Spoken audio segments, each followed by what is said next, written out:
মুহাম্মাদুর রাসূলুল্লাহ সাল্লাল্লাহু আলাইহি ওয়াসাল্লাম।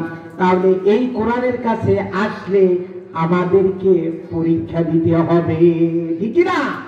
কারণ ঈমানদারদের পরীক্ষা নেবে কে? আল্লাহ পাক। এই দুনিয়াতে যার যত ঈমান মজবুত, যার যত ঈমান বড়, তার পরীক্ষাটাও তত বড়, ঠিক না? এজন্য আল্লাহ পাক বলছেন, আমি মুমিনদেরকে পরীক্ষা দেব, মুমিনদেরকে পরীক্ষা নেবে। এজন্য এই পরীক্ষার কথা কোরআনের মধ্যে আছে না নেই? আল্লাহ পাক বলেন, ওয়ালা নাবলুওয়ান্নাকুম বিশাইইম মিনাল খাউফি ওয়াল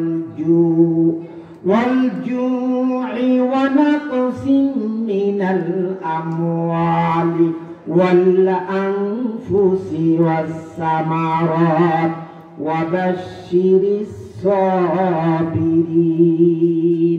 ওয়ালানাবলুওয়ান্নাকুম, অবশ্যই অবশ্যই কি করবে? আল্লাহ পরীক্ষা নেবে কাদেরকে? মুমিনদেরকে। কাদেরকে? মুমিন। কি দিয়ে পরীক্ষা নেবে সে কথাটা আল্লাহ পাক বলেছেন, বিশাইইম মিনাল খাউফ, এক নাম্বার হলো ভয়, ওয়াল জু, দুই নাম্বার হলো ক্ষুধা, ওয়া নাকসিম মিনাল আমওয়াল, তিন নাম্বার হলো জান এবং মাল, ফল ফসল। তাহলে এগুলি দিয়ে আল্লাহ পাক আমাদেরকে পরীক্ষা নেবেন, ঠিক কিনা? কারণ এই পরীক্ষা শুধু আমাদেরকে না, প্রত্যেকটা নবী দিতে হয়েছে, ঠিক কিনা বলুন? শুধু নবী না, সাহাবীরাও দিয়েছে, ঠিক কিনা? এজন্য আপনি যদি ঈমানদার দাবি করেন, আপনি যদি মুমিন দাবি করেন, তাহলে অবশ্যই ঈমানদার মুমিনদেরকে আল্লাহ পরীক্ষা নিয়ে ছাড়বে। এই পরীক্ষা দিয়ে যদি আমরা পাস করতে পারি, তাহলে আল্লাহ পাক কি দিবেন? আল্লাহ পাক জান্নাত দিবেন। তাহলে পরীক্ষা নবীরা দিয়েছে, সাহাবীরাও দিয়েছে, মুমিনরাও দিবে, ঠিক কি না? সাহাবীরা দিয়েছে, নবীরা দিয়েছে পরীক্ষা। এমন কোন নবী নাই যে আল্লাহ পরীক্ষা না নিয়ে ছাড়ছে, ঠিক কি না? এমন কোন নবী নাই। ইব্রাহিম আলাইহিস সালামকে পরীক্ষা নিয়েছেন কিসের মধ্যে? আগুনের ভিতরে। ইউনূস আলাইহিস সালামকে পরীক্ষা নিয়েছেন মাছের পেটে। মূসা আলাইহিস সালামকে পরীক্ষা নিয়েছেন লোহিত সাগরের মধ্যে, ঠিক কিনা? শুধু তাই নয়, সাহাবীদেরকে আল্লাহ পাক পরীক্ষা নিয়েছেন ঈমানে। হাদিসে বুখারীর বর্ণনা, হযরত কাতাদা রাদিয়াল্লাহু তাআলা আনহু উহুদের ময়দানে যখন আল্লাহর রাসূল উহুদের ময়দানে সাহাবীদেরকে নিয়ে গেলেন, হযরত কাতাদা রাদিয়াল্লাহু তাআলা আনহু আল্লাহর নবীর সাহাবী, তিনি কি করলেন? আল্লাহর নবীর সামনে গিয়ে দাঁড়ালেন।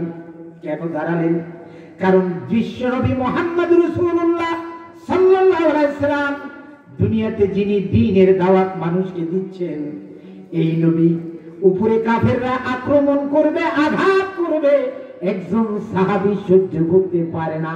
এজন্য হযরত কাতাদা রাদিয়াল্লাহু তাআলা আনহু বিশ্বনবীর সামনে গিয়ে দাঁড়ালেন।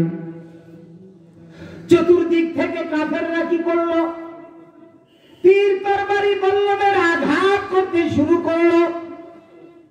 চতুর্দিক থেকে তীর তরবারি বল্লমের আঘাত আসতে লাগলো। হযরত কাতাদা রাদিয়াল্লাহু তাআলা আনহু তার শরীর থেকে ঢাল বানিয়ে আল্লাহ রাসূলের সামনে দাঁড়িয়ে আছে।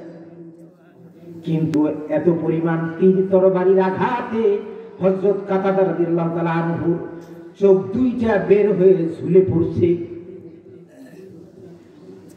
চোখ দুইটা যখন ঝুলে পড়ছে, হযরত কাতাদা রাদিয়াল্লাহু তাআলা আনহু চোখে দেখছে না। ভাইরা আমার, বাবারা আমার, তার চোখ দুটা বন্ধ দেশে ঝুলে আছে। হযরত কাতাদা রাদিয়াল্লাহু তাআলা আনহুর শরীরের মধ্যে এত তীর বল্লমের আঘাত, উহুদের যুদ্ধ যখন শেষ হয়ে গেছে, হযরত কাতাদা রাদিয়াল্লাহু তাআলা আনহুর শরীরে যে বল্লম এবং তীরের আঘাত, ৯৭টা আঘাত ছিল তার শরীরের মধ্যে। হযরত কাতাদা রাদিয়াল্লাহু তাআলা আনহুর চোখ দুটো বের হয়ে বন্ধ দেশে ঝুলে আছে। উহুদের যুদ্ধ শেষ হওয়ার পরে সাহাবীরা তাকে ধরে নিয়ে গেছে রাসূলের সামনে। যখন রাসূলের সামনে নিয়ে দাঁড় করাইছেন, হযরত কাতাদা রাদিয়াল্লাহু তাআলা আনহু তার চোখ দুটি গণ্ডদেশে ঝুলে পড়েছে। এবার হযরত কাতাদা বলছে, ইয়া রাসূলুল্লাহ, ইয়া আল্লাহর হাবিব, আমি চেয়েছিলাম দ্বীনের জন্য শাহাদাত বরণ করব, কিন্তু হে রাসূল আমি শাহাদাত বরণ করি নাই, কিন্তু আমার চোখ দুটো বেরিয়ে ঝুলে আছে। হে রাসূল, আমি তো এই চোখ দিয়া বিশ্বনবী রাহমাতাল লিল আলামিনের চেহারা দেখতে পাই না। আল্লাহর নবী ডাক দিয়ে বলল, ও আমার সাহাবীরা, তোমরা যদি কেউ জীবন্ত শহীদ দেখতে চাও তাহলে আমার কাতাদার দিকে তাকাও। আমার কাতাদা জীবন্ত শহীদ তোমরা যদি দেখতে চাও তাহলে কাতাদার দিকে তাকাও। ভাইরা আমার, বাবারা আমার, হযরত কাতাদা রাদিয়াল্লাহু তাআলা আনহু বলছেন, ইয়া রাসূলুল্লাহ, আমি তো শহীদ হই নাই, তবে দুনিয়াতে যতদিন আল্লাহ আমাকে বাঁচিয়ে রাখে, আমি যদি এই চোখ দিয়া বিশ্বনবীর রাহমাতাল লিল আলামিনের চেহারাটা না দেখতে পাই, তাহলে দুনিয়াতে থেকে তো আমার কোনো লাভ নাই। আল্লাহর নবী রাহমাতাল লিল আলামিন, রহমতের নবী, তিনি তার রহমতের দুটো হাত দিয়ে হযরত কাতাদা রাদিয়াল্লাহু তাআলা আনহুর ঝুলন্ত চোখ দুটো ধরে তিনি চোখের মধ্যে বসাইয়া দিলেন আর বললেন, আল্লাহ আল্লাহ আল্লাহ, আমার কাতাদা দ্বীনকে হেফাজত করতে গিয়ে আল্লাহ তার শরীরকে ক্ষত বিক্ষত করে দিয়েছে, চোখ দুটো ঝুলে গণ্ডদেশে ঝুলে আছে। আল্লাহ, এই চোখ দুটো আমি ধরে আল্লাহ কাতাদার চোখের ভিতরে লাগিয়ে দিলাম। আল্লাহ, আমি তোমার কাছে দোয়া করছি, আল্লাহ একটা সেকেন্ডের জন্য কাতাদা জীবন বাজি রেখে একটা সেকেন্ডের জন্য আমার সামনে থেকে সরে যায় নাই, তোমার দ্বীনের হেফাজতের জন্য সে জীবন দেওয়ার জন্য দাঁড়িয়েছিল। আল্লাহ, তুমি কাতাদার চোখের জ্যোতিটাকে আল্লাহ ফিরাইয়া দাও। আল্লাহু আকবার। হযরত কাতাদা রাদিয়াল্লাহু তাআলা আনহু চোখের ভিতরে যখন চোখ দুটি যখন বসাইয়া আল্লাহ নবী দোয়া করলেন, সাথে সাথে আল্লাহ পাক দোয়া মঞ্জুর করলেন। সুবহানাল্লাহ। হযরত কাতাদা রাদিয়াল্লাহু তাআলা আনহু বললেন, ইয়া রাসূলুল্লাহ, হে আল্লাহর হাবিব, আপনি যে আমার ঝুলন্ত চোখ দুইটার ভিতরে আস্তে ধরে বসিয়ে দিলেন, হে রাসূল, আমি তো চোখে আপনার নূরময় চেহারাটা দেখতে পাই। হে রাসূল, আমার শরীরে যত শক্তি ছিল তার চাইতে লক্ষ গুণের শক্তি আমি এখন পেতেছি। সুবহানাল্লাহ। এজন্য ভাইরা আমার, বাবারা আমার, আল্লাহ বলেন, মুমিন যারা দাবি করো তাদেরকে অবশ্যই অবশ্যই পরীক্ষা দিতে হবে, পরীক্ষা দিতেই হবে। সেই পরীক্ষাটা হবে ভয়, ক্ষুধা, জানমাল, ফল ফসলের মাধ্যমে, ঠিক কিনা? এই জন্য আমরা পরীক্ষা দিতে রাজি আছি, কারণ মুমিন হয়েছি দাবি করি, কিন্তু পরীক্ষা দিতে হবে, আর এই পরীক্ষায় পাস করাই লাগবে, ঠিক কিনা? এই জন্য ভাইরা আমার, বাবারা আমার, মুমিনের পরীক্ষা হবে আল্লাহর হুকুমের মাধ্যমে, ঠিক কিনা? মুমিনের পরীক্ষা হবে আল্লাহর হুকুমের মাধ্যমে। এই জন্য দুনিয়াতে যদি বান্দা আল্লাহর গোলামি করে আমরা যেতে পারি আর রাসূলের তরিকা মতো যদি জীবন যাপন করতে পারি, তাহলে এই দুনিয়াতে রয়েছে আল্লাহ পাকের পক্ষ থেকে সুসংবাদ, আর পরকালে রয়েছে আল্লাহ পাকের নাজাত, ঠিক কিনা? তাহলে পরকালে যদি নাজাত পেতে চাই তাহলে এই কোরআন থেকে জীবন করতে হবে, ঠিক কিনা? এই কোরআন দিয়ে জীবন করতে হবে। এই কোরআন যদি আমরা কোরআন দিয়ে জীবন করি তাহলে দুনিয়াতে আল্লাহ সম্মান দিবে, পরকালে কি দিবে? আল্লাহ পাক নাজাত দিবে। কিসের থেকে নাজাত? জাহান্নাম থেকে নাজাত। ওই পরকালের কঠিন আযাব থেকে আল্লাহ পাক নাজাত দিবে। সুবহানাল্লাহ। এজন্য ঈমানদার মুমিনদেরকে বলছে, ইন্নাল্লাযীনা আমানু ওয়া আমিলুস সলিহাতি কানাত লাহুম জান্নাতুল ফিরদাউসি নুজুলা।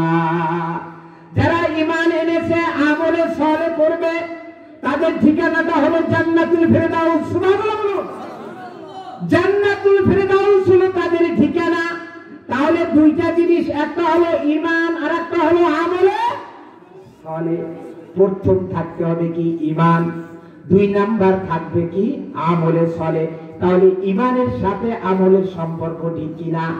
তাহলে আল্লাহ পাক কি দিবেন? জান্নাত দিবেন। ওই জান্নাত আরদুহা কাআরদিস সামাওয়াতি ওয়াল আরদ, যেই জান্নাতের প্রশস্ততা আকাশ এবং জমিনের চাইতে বড়। সুবহানাল্লাহ, আকাশ এবং জমিনের চাইতে বড়। তাহলে মনে করেন আকাশ এবং জমিনের চাইতে ওই জান্নাতের প্রশস্ততা এত বড়। জমিন, এই যে পৃথিবী, এই পৃথিবীটার আয়তন হলো, পৃথিবীটার আয়তন হলো 51,500,000,000 বর্গ কিলোমিটার। 51,05,00,000,000 বর্গ কিলোমিটার এই পৃথিবীটার আয়তন, যেই পৃথিবীতে আমরা বসবাস করছি। তো এই পৃথিবীর থেকে সূর্য কত গুণ বড়? 13 লক্ষ গুণ বড়। সুবহানাল্লাহ, পৃথিবী থেকে সূর্য কত গুণ বড়? 13 লক্ষ গুণ। কিন্তু সূর্যের চাইতে আবার তারকা আরো বড়। সুবহানাল্লাহ, এই যে সূর্যের পাশে যে তারকাগুলি আছে, সূর্যের নিকটে অনেকগুলি তারকা আছে, তার মধ্যে একটা তারকার নাম হলো বেটেল নিউজ। এই তারকাটা সূর্যের চাইতে 33 কোটি গুণ বড়। সুবহানাল্লাহ, 33 কোটি গুণ বড়।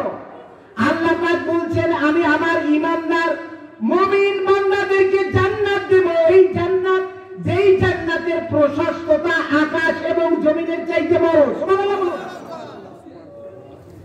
বিশ্বনবী বলেছেন, সর্বশেষ যাকে জাহান্নাম থেকে উঠাইয়া আল্লাহ পাক জান্নাত দিবে, ওই লোকটার জান্নাত এই দুনিয়ার 10টার সমান হবে। ওই লোকটার জান্নাত দুনিয়ার 10টার সমান হবে।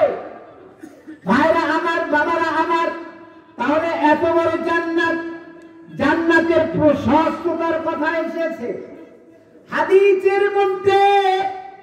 একজন মুফাসসির, রাইসুল মুফাসসিরিন ইবনে আব্বাস রাদিয়াল্লাহু তাআলা আনহু, তিনি বলেছেন, কোরআনে জান্নাতের প্রশস্ততার কথা এসেছে, হাদিসে এসেছে, কিন্তু কোরআনে দৈর্ঘ্যের কথা আসে নাই। কিন্তু রাইসুল মুফাসসিরিন ইবনে আব্বাস রাদিয়াল্লাহু তাআলা আনহু বলেছেন, আল্লাহ পাকের হাবিব বলেছেন যে আল্লাহ পাকের জান্নাতটা এত বড় হবে, এত বড় হবে। কত বড়? এর দৈর্ঘ্য এত লম্বা হবে যে আল্লাহ পাকের হাবিব বলেন 1,00,000 আলোক বর্ষর সম পরিমাণ লম্বা হবে। সুবহানাল্লাহ, 1,00,000 আলোক বর্ষর সম পরিমাণ জান্নাতটা লম্বা হবে। সুবহানাল্লাহ, আলোক বর্ষ কোনটা? যেটাকে বলা হয় লাইট ইয়ার। আলোর গতি প্রতি সেকেন্ডে 1,86,000 মাইল সেকেন্ডে। এই 1,86,000 মাইলের সেকেন্ড, এর মিনিট, এর ঘন্টা, এর দিন, এর সপ্তাহ, এর মাস, এর বছর, এটাকে বলা হয় আলোকবর্ষ। আল্লাহ পাকের হাবিব বলেন জান্নাতটা এত লম্বা হবে যে 1,00,000 আলোকবর্ষর সমপরিমাণ লম্বা হয়ে যাবে। এবার আল্লাহ পাক বলবেন জান্নাত আরো লম্বা হয়ে যাও। সুবহানাল্লাহ, জান্নাত বললেন আল্লাহ কত লম্বা হবে?